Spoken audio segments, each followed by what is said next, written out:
Alright guys, I'm coming at you with a kind of a different style of video, but I want to talk about my experience with selling Pokemon cards specifically on eBay. And I want to get a little bit into detail about the pros and cons that I've kind of went through in my short time selling. So I'm just gonna hop straight into it. Some of the pros that I have found selling on eBay. One is marketing. eBay in itself is just such a big marketplace that it kind of self promotes.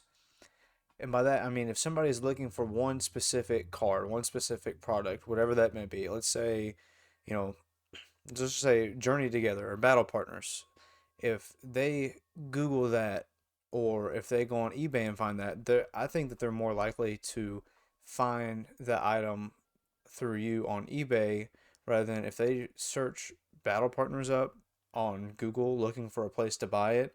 What are really the odds as a small business that you're going to be the first thing to pop up or even maybe the first 5 pages just because it's so saturated?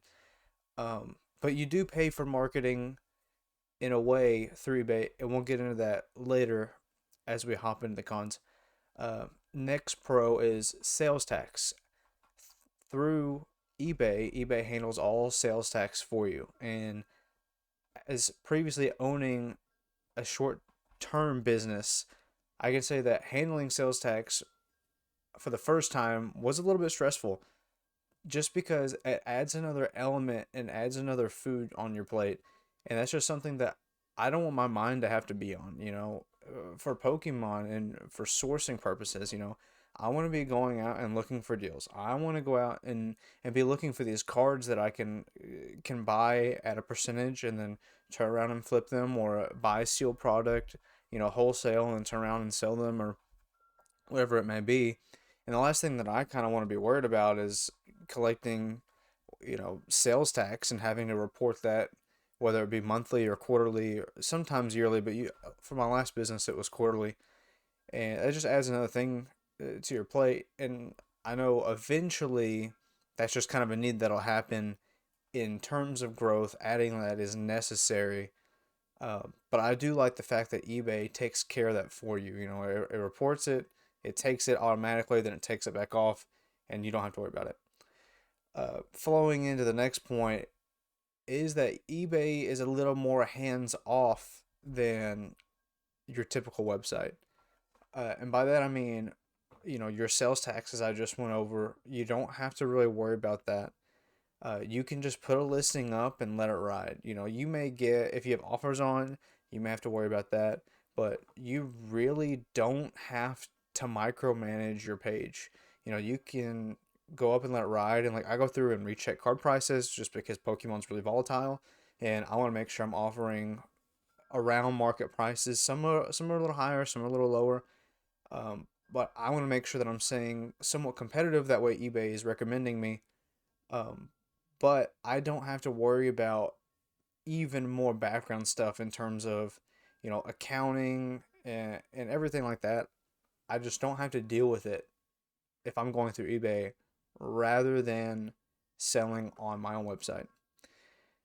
And for the last pro that I could think of is the eBay standard envelope. Uh, it's it's really useful, and it'll come back later in the cons. It's $1.25 for the label, and it's got tracking.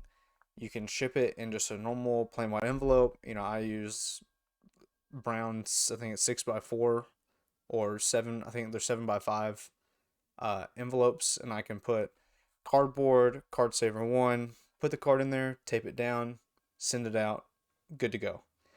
Um, and I can save the customer a lot of money by shipping out that way while still providing a tracking aspect. You can ship through stamps, which is how I've received some packages through Whatnot, is through just normal stamps. Like I won a giveaway, and I think it was a Super Electric Breaker pack or something. I can't remember what it was, but it fit in plain white envelope, and I never got any tracking on it. So I didn't know where it was at, and it took 3 weeks to get in, and I just assumed that I wasn't getting it. And I hadn't spent any money on the page, and so I was kind of like, well, maybe that's somewhat understandable. I haven't been around. They don't know me. It's like, but I still won the giveaway, so I expected to get something or at least a message saying like, hey, we're not gonna, whatever it may be, some kind of reaching out to happen. But I ended up getting it, but it was shipped in a plain white envelope with a stamp, and it was handwritten.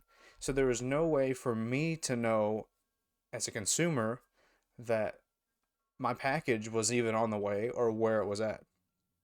And so I think that's where eBay offers a really good service for a good price. Your normal $4 ish label for like Ground Advantage, like that offers tracking and it gets there way faster than the standard envelope. And we'll get into that later.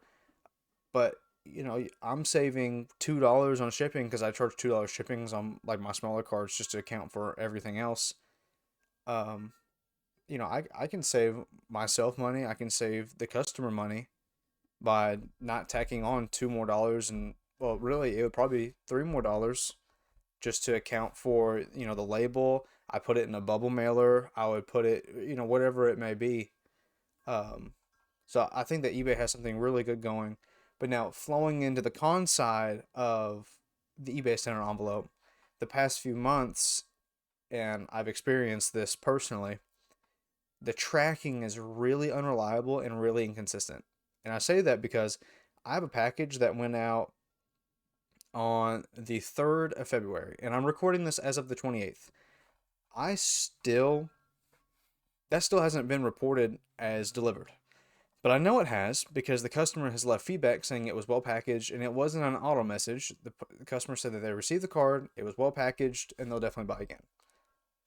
And they left feedback like a week or two ago. So I know that they have it, but the tracking hasn't updated to reflect that the customer has that card. And so, kind of going in to that side of it, sure, it saves money for everybody, but you kind of eat that money up in time. Because the way that eBay works, for those that don't know, and I didn't know getting into this, is that eBay waits for product to be delivered, for it to be confirmed as delivered, and then it sits there and it holds. Now you can have it, your money holds as soon as they buy it. So you don't have true access to that. You can take it holds in your eBay account, so you can't export it anywhere. So you can't take it to your PayPal, to your bank account, whatever it may be. You can't move that money. That has to sit there in your eBay account, which I understand, but it has to wait until it's delivered. And for something like eBay standard envelope that takes weeks and weeks, and it's almost been a month since that's been shipped out, and I still, now granted, it's a $4 card. It's not going to make or break anything, but that's not the only thing that hasn't updated. There's like 5 other transactions that are like 10, 15 or less dollars that, if I was really rolling quantity, that's a huge chunk that would be missing. And so that's kind of the bad part, and I hope that eBay finds a way to fix that. Just the unnecessarily long hold on funds, because I require customers to pay upfront, so that their money is already taken. And I guess that's the pro of having your own website, is that as soon as they pay, you get it. That's deposited into your account. You don't have to worry about that. You can take funds from there and you're left with the rest, and you can spend that, as soon as that clears their account, which is usually the next day or so. But with eBay, I shipped out in a faster case. I sent out my Sylveon. I sold my Sylveon for 1605. That's with shipping included on Monday. It's currently Friday. I shipped it out that Monday with priority, so it would get there faster. One, for the customer, because it's such an expensive card, and I'll make sure it gets there quick. Good reviews, keep the ball rolling with traction. I care a lot about shipping, so I'll make sure it's protected. All that, but the flip side of it is that I want to get that money as soon as possible, because I'm kind of stranded right now, just starting out, that I can't do anything. I'm just sitting here all week. I've just been sitting here waiting for that money to go through. I'm waiting for that package to get delivered, and I'm from Kentucky. That they order PSA Vault, so it's got to be authenticated. It's got to go all the way to California, and then it's got to get shipped out to wherever it's got to go next. And so I'm probably not going to get the money. Well, let me backtrack. After it gets authenticated and everything, after it's there, eBay then holds that money for 1 to 3 days longer before it deposits. So after it clears and it's all good from the consumer end, as you know, the business, the person that's selling the product, you still don't get that money for another 1 to 3 days for free. Now, there is a way you can put in a debit card and link it through there, and you can pay a fee, but and I think it's like $2 to $3. But in something like Pokemon, and especially just starting out like this, where a lot of my cards on there are like $10 or less, I don't have the margins to be able to do that. Not only because, if I put up a card for $5, right, and plus $2 shipping, so customer gets charged $7, and then tax probably like what, 7.20, 7.30, depending on where you live. So customer pays $7, and we'll just call it like 30 cents. eBay takes 13.25% out of that total. It's not out of what I charge. It's not what I'm charging the card for. So eBay would not take 13.25% out of the $5. It wouldn't even take it out of that and shipping. eBay takes it out of the shipping, the product, and the tax on top of that. That's when they take out the percentage. So you can imagine how much in fees that eats. And so on a $5 card, after everything, you know, back to me, I would be left with $2 to $3 out of that. And so the the margin, okay, maybe that's a little exaggerated. I haven't done the math, but you get the point. Is that the fees really, really eat on eBay. And that's kind of not the point of this video, but it's to weigh the pros and cons of selling on eBay or jumping in the deep end and selling on your own website. And there is a fine line between, taking a charge for using their service, but 13%, that's a lot, you know. And for example, on that Sylveon, I sold it for 1,600, and they took $200 to $300 in fees. That's a ton, and that wasn't even taxed. There was no tax on that item. I don't know if there. I don't think there's tax added on the PSA Vault items just because where the vault's located, or if the customer doesn't have to pay sales tax. But imagine if there was tax on top of that $1,600 item, wherever they're at. I would lose another $200 to $300 on top of that, and I think that that's just crazy. Not only because eBay reflects their fees in the sales tax, but just the amount of loss that you take per product. And I don't have it pulled up right now, or else I'll give you the breakdown of how much I sold versus how much I've kept. Um, but to kind of get off the rant of how much fees are on eBay, because they're a lot. And 13% doesn't seem like a lot, but trust me, it adds up, especially in low margins and low value items like Pokemon singles. It really does add up. But on the flip side of the fees, you have to think about it as a business perspective. As a small website or a new website, you're going to have to pay for marketing on social media, or wherever it may be. You're going to have to pay for marketing. That's no brainer, or else you're just never going to get visibility.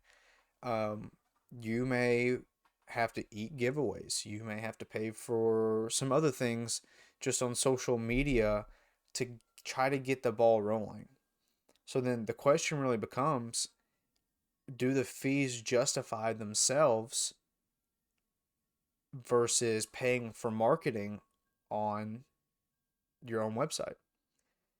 Now, there's more control on your own website, and it's yours. And once you get the ball rolling, if you can get the ball rolling, then I think it's 100% worth it. if you can get the ball rolling on your own website.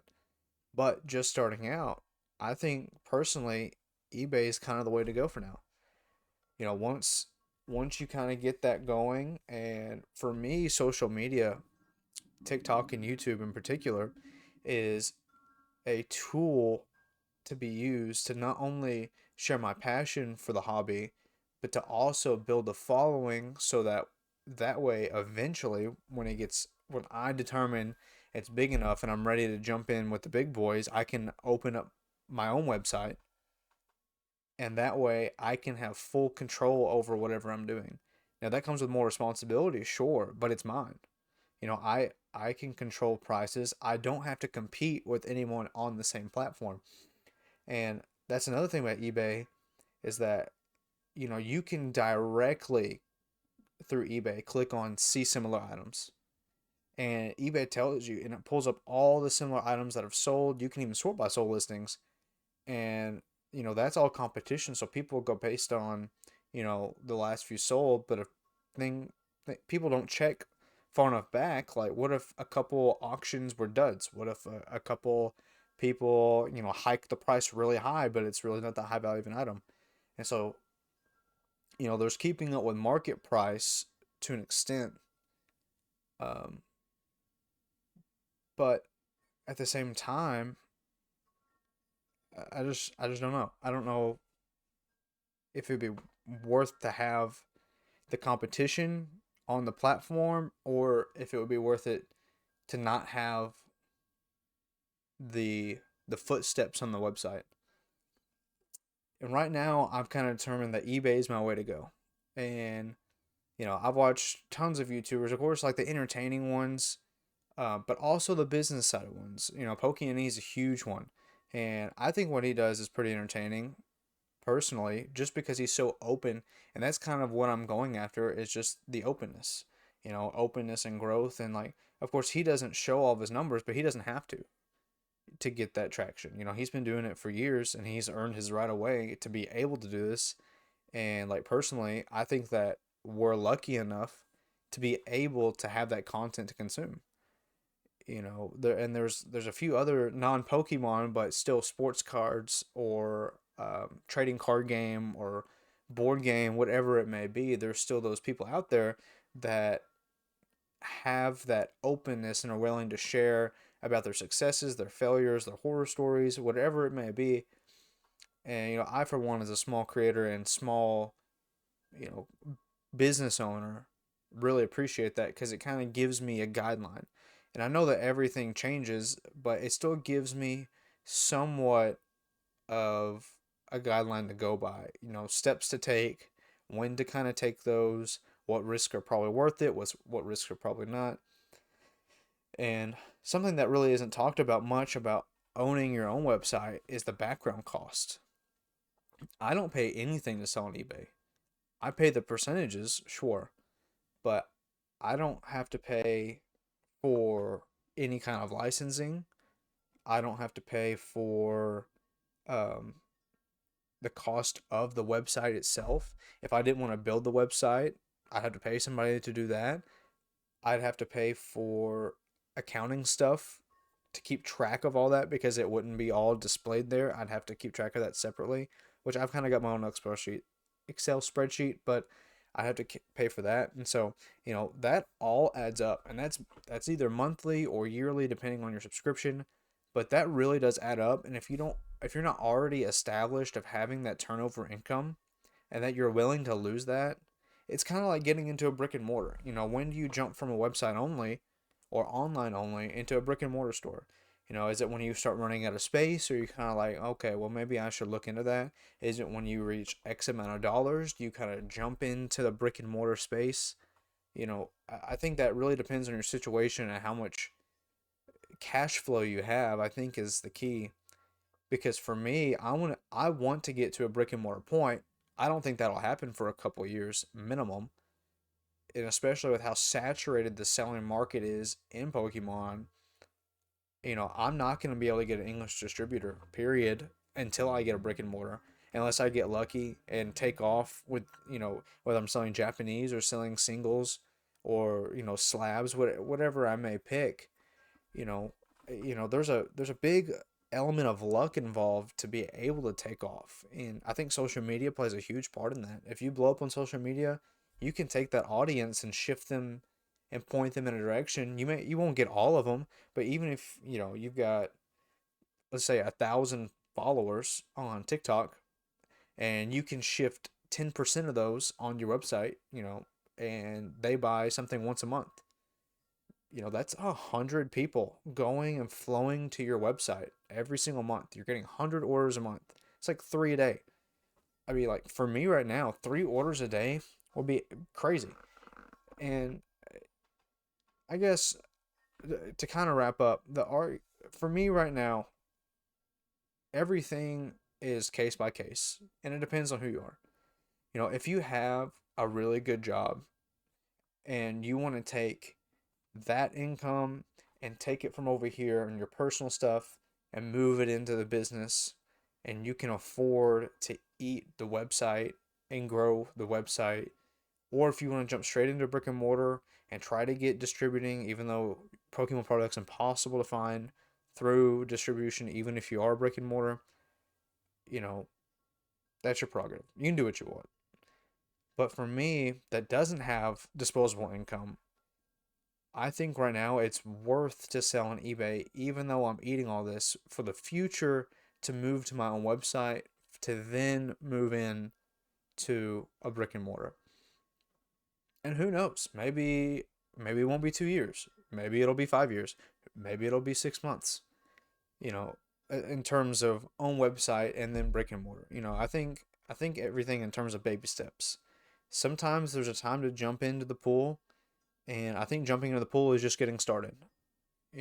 Just doing something, just selling something, that's jumping into the pool. That's letting go of cards that you have sentimental attachment to. Now, there are some cards that I won't get rid of.